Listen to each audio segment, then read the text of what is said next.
Bonjour, c'est enfin le week-end. On commence cette vidéo par une séquence un peu inhabituelle, un unboxing du trépied que j'ai enfin acquis pour tourner des vidéos, ce qui me permettra d'avoir les deux mains libres pour déballer, remballer les billets.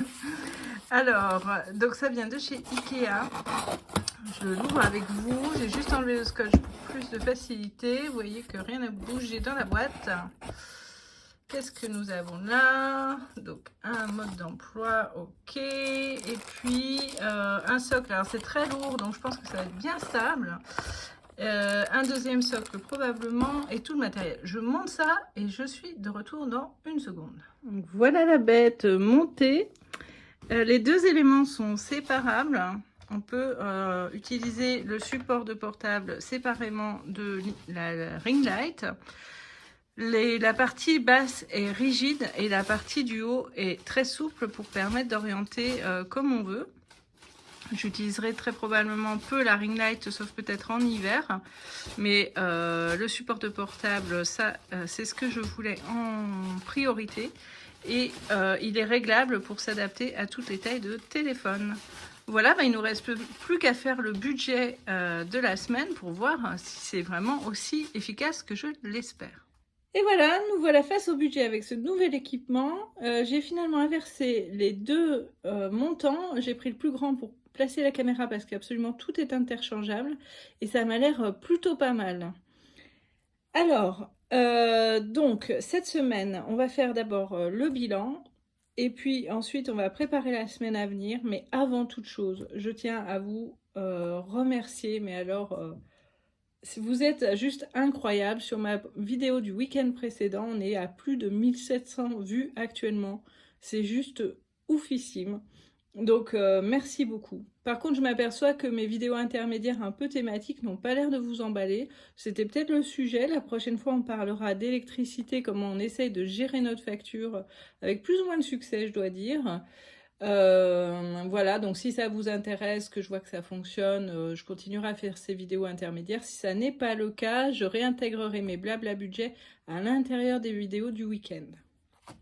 Donc, où est-ce qu'on en est cette semaine? Alors, tout d'abord, dans les courses, il reste un billet de 5 €. On en a eu pour pas mal cette semaine. Donc, je vais aller placer dans le défi des 5 €. Pour les chats, je n'ai pas encore fait leurs achats, donc ils ont toujours leurs 40 €. Au perso, je n'ai pas touché à mon billet, toujours mes 50 €. Et shopping, je m'en suis servi notamment pour acheter ce support, mais on va le voir dans les enveloppes budget du classeur.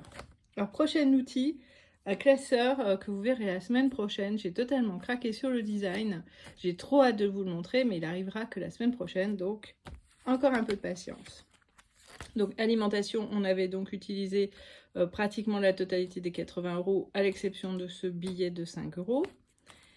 Dans les achats d'hiver, alors là on a un peu utilisé, donc pour le trépied, ma fille a voulu un livre.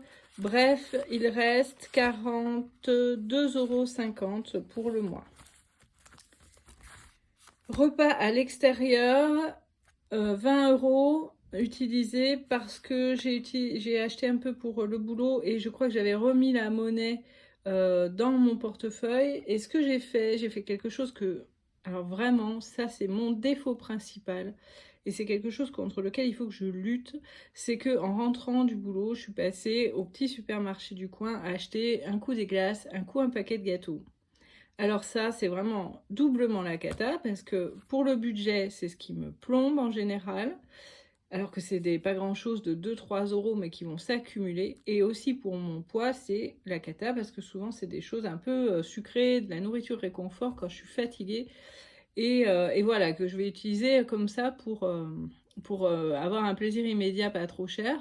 Et résultat des courses, ça chiffre très très vite. Donc ça, c'est notre point de vigilance s'il en est.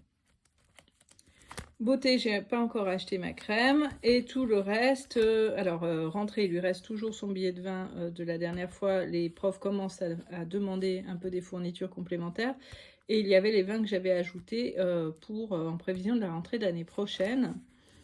Et puis ensuite, le reste, on n'a pas touché pour l'instant. Voilà, donc je vais aller mettre les 5 € dans le défi des 5 €.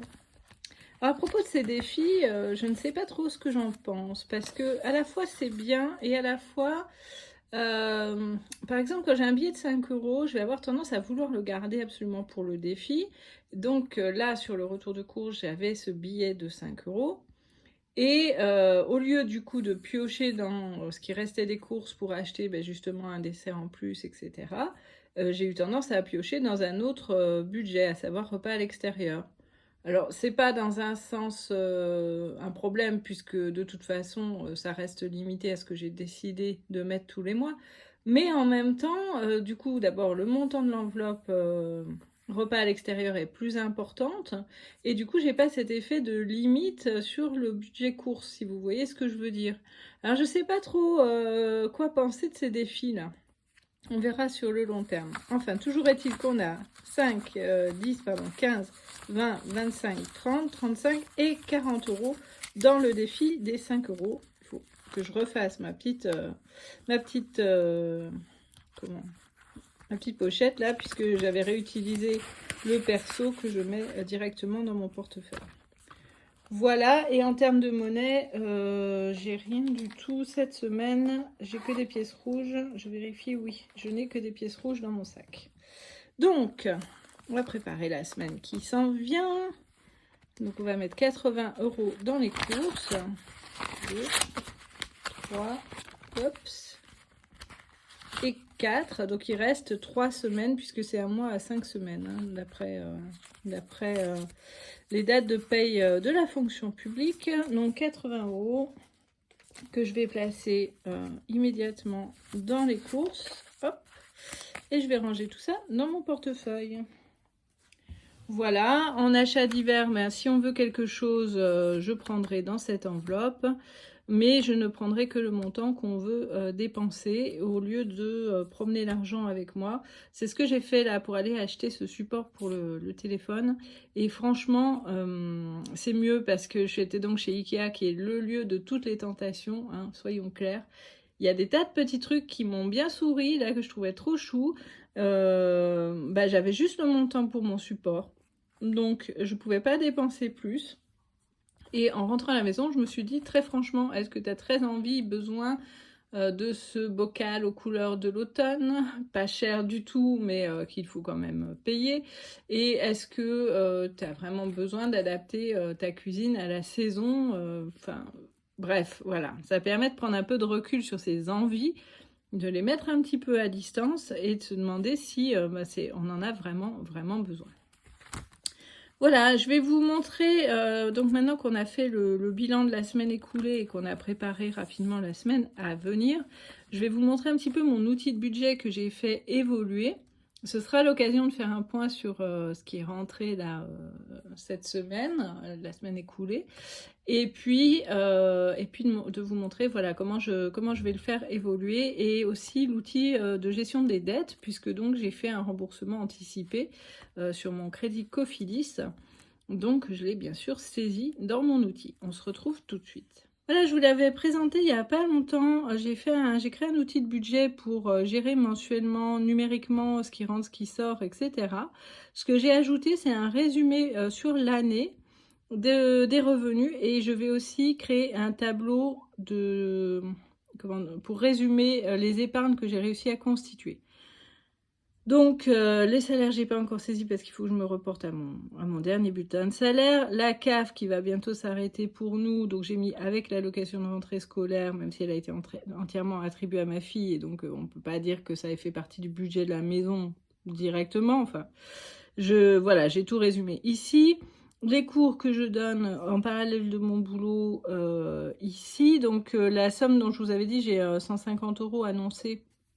Je ne savais pas encore ce que c'était, j'ai cru que c'était des droits d'auteur, hein, Et en fait, non, c'était pour la surveillance et quand j'ai fait passer les examens en fin d'année. Je pense pas être payée pour ça. J'ai été tant mieux parce que j'y ai passé pas mal de temps. Et la bonne nouvelle, c'est que j'ai été contactée par une fac supplémentaire, un troisième établissement, pour donner quelques cours au premier semestre. Donc ça va faire aussi un complément. Il faut quand même savoir que quand vous enseignez à l'université, en tant que vacataire ou contractuel, vous êtes payé généralement à la fin du semestre. Donc tous les cours que je vais faire entre septembre et décembre ne me seront probablement payés qu'en janvier, dans le meilleur des cas. Voilà, donc ça sera sur 2023, mais c'est pas grave, ça fera du bonus quand ça tombera. J'ai la chance de ne pas compter là-dessus pour vivre, ça fait, voilà, ça permet de nourrir les épargnes et tout ça, ou de payer un certain nombre de choses, mais en tout cas, c'est pas ma source de revenus principale. Ensuite, en droit d'auteur, je ne l'ai pas encore saisi, il faut que j'aille faire le compte, il n'y a pas grand-chose, mais j'attends là aussi au moins 2 rentrées, non, 3 rentrées d'argent, quand les bouquins vont sortir. Les ventes de tableaux, donc je faisais ça sur eBay. Je suis pas sûre que ce soit la plateforme idéale pour moi. Je pense que je vais plutôt me diriger vers un Squarespace, mais il faut bien que je me renseigne de combien ça va me coûter, est-ce que ça vaut vraiment le coup ou pas, hein. Donc ça, je vais voir ça. La pension, je crois que jusque-là, on s'est un peu assis dessus. Et les sondages, j'ai décidé de le mettre là aussi. C'est un petit peu de la petite monnaie pour l'instant, mais bon, je le mets là. Par contre, ce que je ne mets pas, c'est les ventes vintage. J'en fais pas beaucoup déjà. Et d'autre part, ce sont des vêtements donc d'occasion. C'est plutôt des choses que la vente me permet de partiellement rembourser, mais c'est pas réellement un revenu à mon sens. Donc voilà. Donc ça, je ne le compte pas là-dedans. Voilà, voilà. On peut faire un tour sur ce qui a déjà été prélevé ce mois-ci. Donc le loyer, je l'avais envoyé tout de suite. Moi, dès que je reçois mon salaire, j'envoie immédiatement mon loyer. Ça aussi, c'est un vieux traumatisme, hein. Donc c'est le premier truc que je paye. EDF n'a pas encore prélevé. J'ai fait le nécessaire donc pour baisser et je continue ma mensualité. Et je continue à essayer de gérer l'électricité au mieux. On en parlera dans une vidéo séparée pour essayer de payer moins cher parce que ça, c'est un gros poste de dépense pour nous. Je pense que le chauffe-eau n'en est pas pour rien et ça, c'est un peu en dehors de mes mains, hélas. Le pass Navigo, il est annoncé, il sera prélevé lundi. Le téléphone, pas encore. Le crédit United est annoncé aussi pour lundi. Cofidis n'est pas encore annoncé, je leur ai fait donc le virement pour le remboursement anticipé d'un montant de 100 €. On va voir ça tout à l'heure dans l'outil de gestion des dettes. La MGEN, je fais ça par virement, c'est fait. La salle, alors ils vont prélever.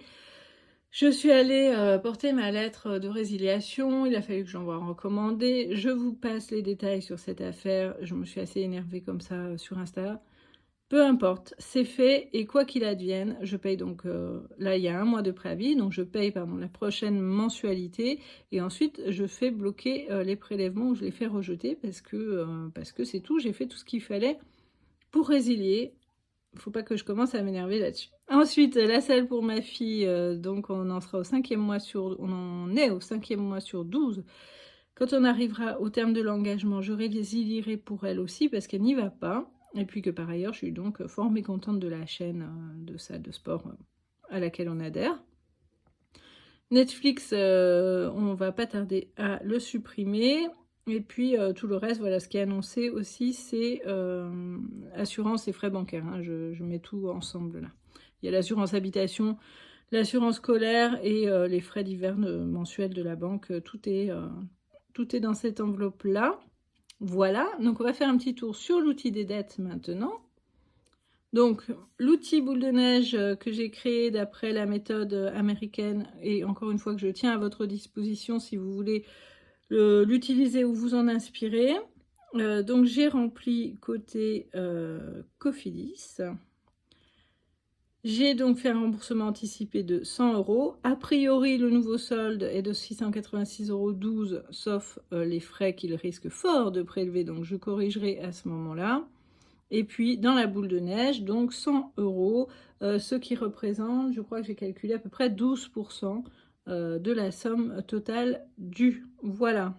Voilà, donc ça commence, hein, mais Je trouve ça très stimulant de commencer à remplir cette boule de neige et j'ai vraiment très hâte d'arriver au bout de celle-ci et de me débarrasser de ça. Et ce que je peux vous dire, c'est que plus jamais je n'utiliserai ce crédit Accessio parce que les frais sont juste incroyables. Je crois que sur les 2 mois précédents, donc où je remboursais juste la mensualité de base, en fait, en véritable remboursement, c'était de l'ordre de 6 ou 8 euros. Donc le reste étant en frais, c'est juste complètement fou. Il ne faut pas utiliser ces trucs-là. Je me suis fait avoir, entre guillemets, j'en avais besoin à ce moment-là, mais voilà, j'en viens à bout et je ne l'utiliserai plus jamais. Voilà, on arrive au bout de cette vidéo. Encore un grand merci de me suivre, de m'écouter, de me répondre dans les commentaires, d'être en interaction avec moi, ça fait super plaisir.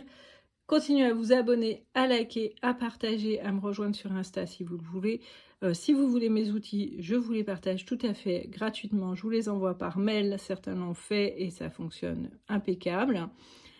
Et puis, il me reste à vous souhaiter une très très bonne semaine, un bon budget, de bonnes économies. Et je vous dis à très bientôt, ici ou sur Instagram.